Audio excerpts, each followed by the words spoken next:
খেতেও টেস্টি হবে, অল্পতেই খাওয়া যাবে,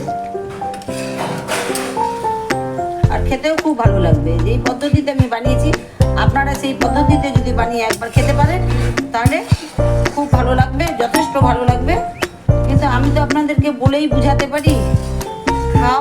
হ্যালো বন্ধুরা, আজকে আমি পায়রার মাংস রান্না করে আপনাদেরকে দেখাবো। সেই পায়রাটা তো মানে কেটেছি, ছুলেছি, সবই করেছি।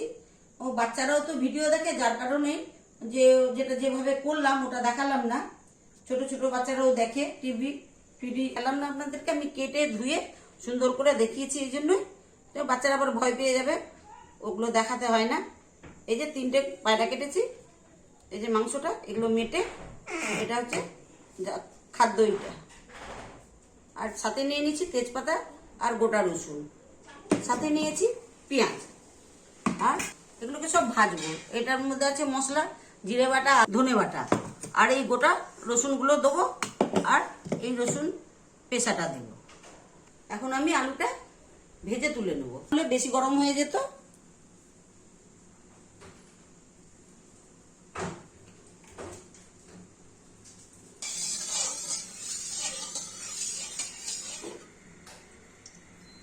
তেলটা গরম হচ্ছে, আর একটু তেলটা গরম হবে, না হলে কাঁচা কাঁচা তেল থাকলে পরে এর মধ্যে যদি আলুগুলো দেওয়া হয় তাহলে আলুগুলো কাঁচা কাঁচা গন্ধ করবে, তেলের সেন্ট হয়ে যাবে। যার কারণে তেলটা একটু ভালো করে গরম হয়ে গেলে পরে দিলে দেখতেও ভালো হবে এবং খেতেও ভালো হবে।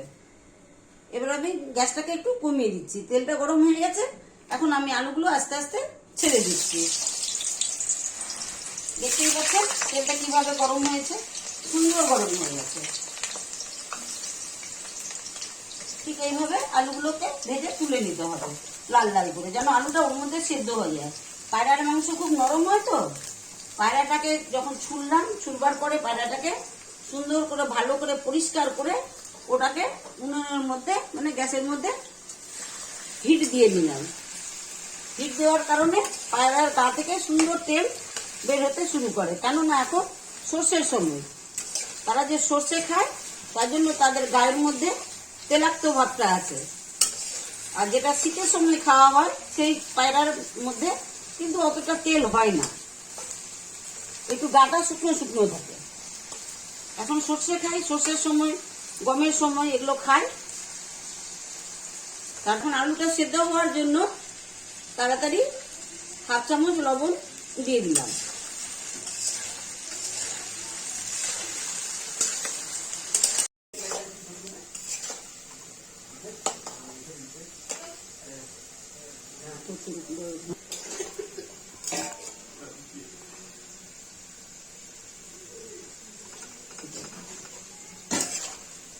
আলু সেদ্ধ হয়ে গেছে, এবার আমি আলুটাকে তুলে নেব। আলুটা খুব সুন্দর করে সেদ্ধ করে নিয়েছি, তেলের মধ্যেই সেদ্ধ করেছি, এটা না যে জলে সেদ্ধ করছি।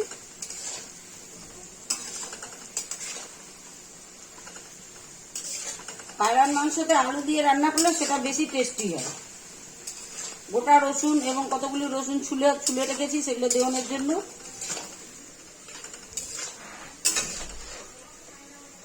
দেখুন খুব সুন্দর করে কালার হয়ে গেছে, আর সেদ্ধও হয়ে গেছে।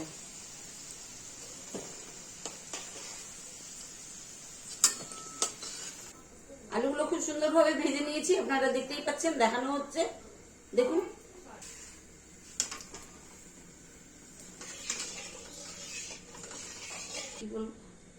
দালচিনি আর শুকনো লঙ্কা আর শাহি জিরা, এগুলো সব ফোড়নে দিয়ে দিলাম। লঙ্কা একটা এই জন্যই দিলাম, বেশি লঙ্কা দিলে ঝাল হয়ে যাবে। এখানে ছোট ছোট 4-5টা বাচ্চা রয়েছে, ওরা খেতে পারবে না। কারণ এটা আমি বড় ভাস্তার কিচেনে রান্না করছি, এটা ওপেন কিচেন।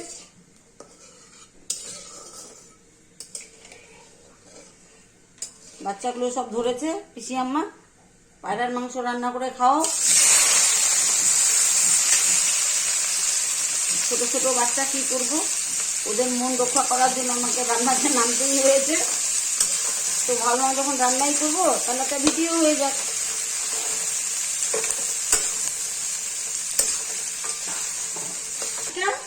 নরম হওয়ার জন্য ঢেকে দিচ্ছি। এবার আমি ঢাকনাটা তুলে দেখাচ্ছি আপনাদেরকে। দেখেন পেঁয়াজটা খুব সুন্দরভাবে নরম হয়ে গেছে।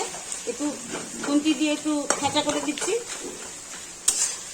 আসলে পেঁয়াজটা আজকে খুব তাড়াতাড়ি করতে গিয়ে পেঁয়াজটা লম্বা লম্বা করে কাটা হয়ে গেছে, ভুল হয়ে গেছে। আমি এত লম্বা করে কাটি না, অর্থাৎ মানে খুব লেট হয়ে যাচ্ছিল, হড়বড় হড়বড় করে কাটতে গিয়ে লম্বা লম্বা করে কাটা হয়ে গেছে। এই ছোট ছোট করে কাটলে এতটা মেহনত করতে হয় না, আর অসুবিধাও হয় না।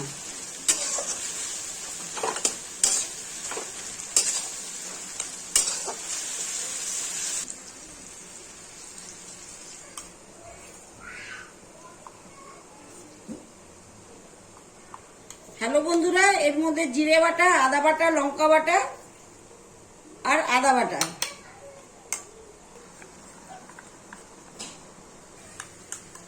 এখন আমি মশলাটা কড়াইয়ের মধ্যে ছেড়ে দিলাম।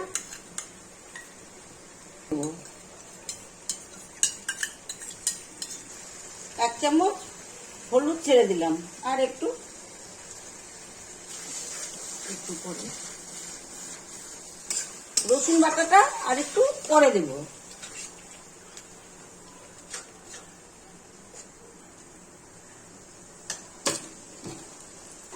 গুলো দিয়ে দেবো এই জন্যই যে পায়রার মাংস খুব নরম হয়, যার কারণে।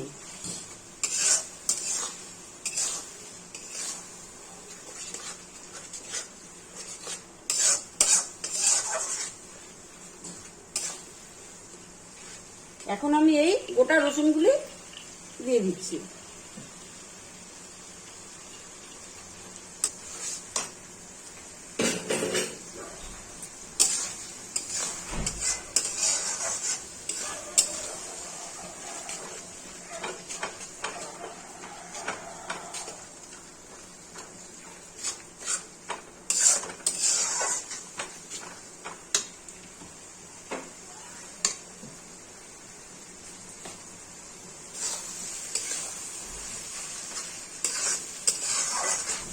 পেঁয়াজের মধ্যে এবং আলুর মধ্যে একটু হলুদ দেওয়ানো ছিল আপনার লবণ, যার কারণ লবণটা আর একটু পরে দেওয়া হবে।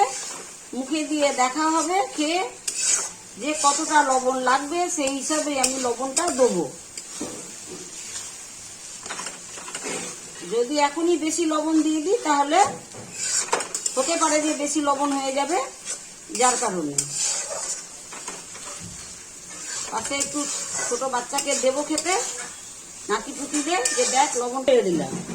4-5টা তেজপাতা দিয়েছি, একদম গাছের শব্দ, গাছের, এগুলো কেনা না। এখানে আমার একটা দাদার বাড়ি আছে, তার বাড়ি থেকে ডাল কেটে এনে ঘর বন্ধ করে রাখা হয়েছিল, সেগুলো শুকিয়ে নেওয়া হয়েছে।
বুঝতে পারবেন যে রান্না তো দেখে বুঝতেই পারছেন রান্না কেমন হয়েছে, কিন্তু খেয়ে রান্না যদি এইভাবেই করে খেয়ে দেখেন তাহলে মনে হবে যে আপনার বাড়িতে আমি রান্না করে দিয়ে এসেছি।